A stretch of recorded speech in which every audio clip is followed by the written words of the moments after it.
मंगल भवन मंगल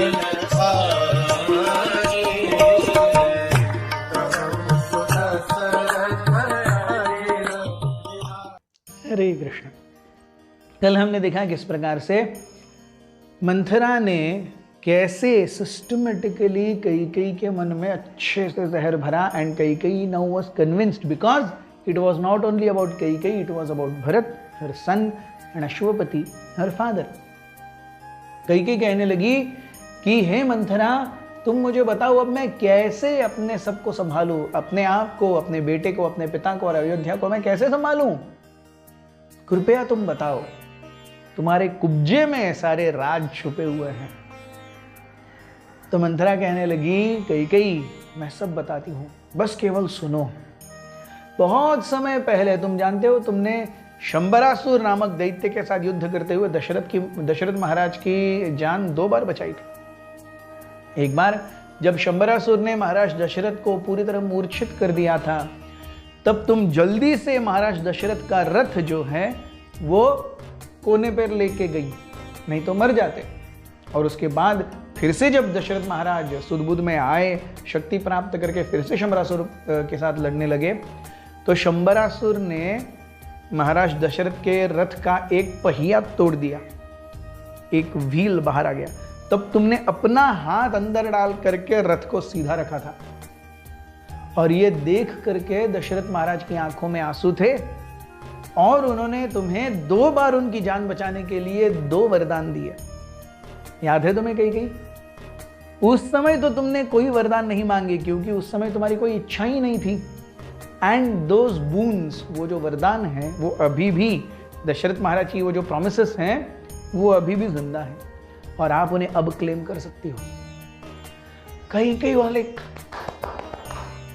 मंथरा को उसने गले लगा लिया, बोली बताओ बताओ क्या करना है। Now I am excited, my adrenaline is rushing. अब बताओ क्या करना है। What do I do to make sure that me, my son, my father and Ayodhya is protected. और वो कौशल्या और राम मिल करके ऐसे फालतू चीप ट्रिक से अयोध्या को हमसे छीन के नहीं लेके जा सकते। मंथरा कहने लगी, हाँ वही तो मैं बता रही हूं रानी, सुनो, तुम ऐसे ही मांगने जाओगी ना ये 2 वरदान, तो राजा बिल्कुल नहीं, उनको सीरियसनेस नहीं लगेगा। इसलिए तुम कोपगृह में जाओ, कोपगृह में जा करके go to the sulking chamber, और वहां पर जा करके काले वस्त्रों में बहुत सुंदर मेकअप करके, लेकिन बालों को बिखरा करके काले वस्त्रों में जाकर के रोने लगो। ये जब खबर दशरथ महाराज तक पहुंचेगी तो दशरथ महाराज खुशी से आएंगे, अरे कल सुबह राज्याभिषेक है, तुम क्यों रो रही हो? और तब भी कुछ नहीं बताना, तब कुछ नहीं बताना। फिर फाइनली दशरथ महाराज तुमसे प्रेम करेंगे, तुम्हें मनाने का प्रयास करेंगे, तुम्हें बहुत सारे प्रलोभन देने का प्रयास करेंगे, उस समय भी कुछ मत बताना। दशरथ महाराज फाइनली बोलेंगे, तुम्हें क्या चाहिए बोलो, तुम जो कहोगी मैं दूंगा। वो तुमसे इतना प्रेम करते हैं कि अब तुम्हें वो देंगे ही देंगे। तब जा करके अपने ये 2 बूंद आप मांगना, तब ये पूरा इतिहास बताना और बोलो वो 2 जो वरदान आपने उस समय दिए थे, मुझे वो अभी चाहिए। दशरथ बोलेंगे, हाँ कोई बात नहीं, ले लो, क्या चाहिए बोलो। And then you first ask कि मेरे बेटे को, भरत को, राम को नहीं, भरत को राजा बना दिया जाए। That is the first boon. And second, Ram को 14 साल के वनवास के लिए भेज दिया जाए। ये सुन करके कैकेयी की आंखें फिर से चमक गई। Very interesting. 14 साल का वनवास क्यों? क्योंकि हम देखते हैं, even according to the law of land, अगर द प्रोप्राइटर और owner of the land does not produce any legal proofs कि वो लैंड उसकी है, तो अगर 14 साल तक कोई व्यक्ति उसके ऊपर रह रहा है तो वो व्यक्ति उस लैंड को अपना क्लेम कर सकता है। अगर कोई अनक्लेम्ड प्रॉपर्टी है और अगर कोई व्यक्ति वहां पर 14 साल रह रहा है तो वो उसको क्लेम कर सकता है।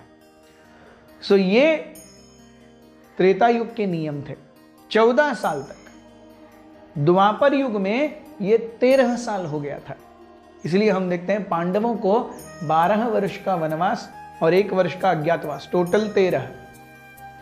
और कलयुग में ये अवधि मनुस्मृति के हिसाब से 12 वर्ष की है।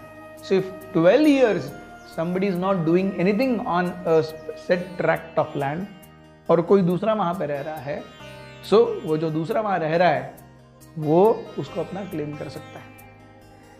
तो 14 साल तक राम अयोध्या से निष्कासित रहेंगे, out of sight out of mind. सारी अयोध्या, भरत, दशरथ, उन कौशल्या, सब राम को भूल जाएंगे। इसके बीच में वन से वो आएगा नहीं आएगा क्या गारंटी है, शायद वहीं पे समाप्त हो जाए।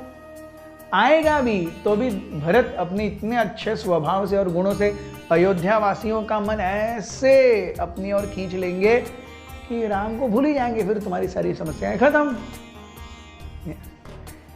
Finally the 2 daggers that Manthara was carrying were completely pierced in the 2 bosoms of Kaikeyi. Thank you very much. Hare Krishna.